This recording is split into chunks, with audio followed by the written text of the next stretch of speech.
నమస్తే welcome to ఇంటి వంట తిందాం ఆరోగ్యంగా ఉందాం. ఐఎమ్ విశాల. ఈరోజు వీడియోలో చాలా రుచిగా ఉండే చామదుంప ములక్కాడ పులుసుని నా స్టైల్లో ఈజీగా ఎలా ప్రిపేర్ చేసుకోవాలో చూపించబోతున్నాను. ఈ పులుసుని ఒక్కొక్కరు ఒక్కో తీరులో చేస్తారండి. మరి నేను ఏ విధంగా చేస్తున్నానో చూసి మీరు ఒకసారి ట్రై చేయండి. మరి అయితే దీని ప్రాసెస్ కోసం ముందుగా ఒక కుక్కర్లో వాటర్ పోసి 1/2 కిలో చామదుంపలను వేసి 1/2 టీ స్పూన్ వరకు పసుపును వేసుకుని కుక్కర్ మూత పెట్టి స్టవ్ ఆన్ చేసి 2 to 3 విజిల్స్ వచ్చేంత వరకు కుక్ చేసుకోండి. ఇప్పుడు ఒక బౌల్లో పెద్ద నిమ్మకాయ సైజ్ అంత చింతపండుని వేసి మునిగేంత వరకు వాటర్ని వేసి చింతపండుని నానబెట్టుకోండి.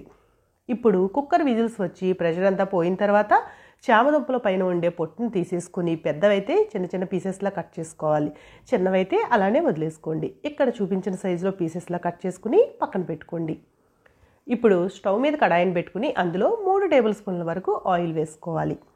ఆయిల్ హీట్ అయ్యాక 1/2 టీ స్పూన్ వరకు మెంతులను వేసి కొంచెం కరివేపాకును కూడా వేసి ఫ్రై చేసుకోవాలి. ఇప్పుడు మెంతులు ఫ్రై అయ్యాక 4-5 పచ్చిమిర్చి చీలికలు వేసి అలాగే 4 మీడియం సైజ్ ఉల్లిపాయలను కూడా ముక్కల్లా కట్ చేసి వేసి ఫ్రై చేసుకోవాలి. ఇప్పుడు ఉల్లిపాయ ముక్కలు తొందరగా మగ్గడం కోసం కొంచెం సాల్ట్ని వేసి ఫ్రై చేసుకోండి. ఇప్పుడు ఆనియన్స్ ఇలా బాగా మగ్గిన తర్వాత ఇందులోకి ఒక మునక్కాయని 7 నుండి 8 ముక్కల్లా కట్ చేసి వేసి ఆ తర్వాత మనం బాయిల్ చేసి కట్ చేసి పెట్టుకున్న చామదుంపలు కూడా వేసుకుని 2 నిమిషాల పాటు ఫ్రై చేసుకోవాలి.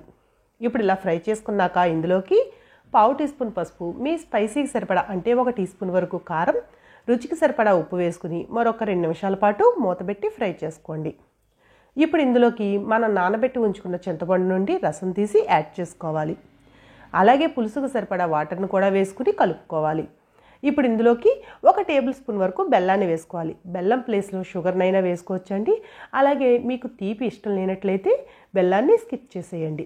కాకపోతే బెల్లం వేసుకుంటే కూర చాలా టేస్టీగా ఉంటుంది. ఇలా బెల్లం వేసుకుని బాగా కలుపుకున్నాక మళ్ళీ మూత పెట్టి మంటను హై టు మీడియం ఫ్లేమ్లో అడ్జస్ట్ చేసుకుంటూ కూర దగ్గర పడేంత వరకు కుక్ చేసుకోవాలి. ఇప్పుడు కూర ఇలా దగ్గర పడ్డాక కొంచెం కొత్తిమీర తురుమును వేసి స్టవ్ ఆఫ్ చేసుకుని రెడీ అయిన కర్రీని ఒక బౌల్లోకి తీసుకోవాలి. అంతేనండి, ఎంతో టేస్టీగా ఉండే చామదుంప ములక్కాడ పులుసు నా స్టైల్లో రెడీ అయిపోయింది. ఇందులో ఎగ్స్ కూడా వేసుకోవచ్చండి.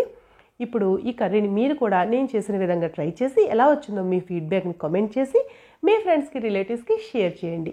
మరిన్ని రెసిపీస్ కోసం ఇంటి వంట తిందాం ఛానల్ని సబ్స్క్రైబ్ చేసుకోండి. Thanks for watching.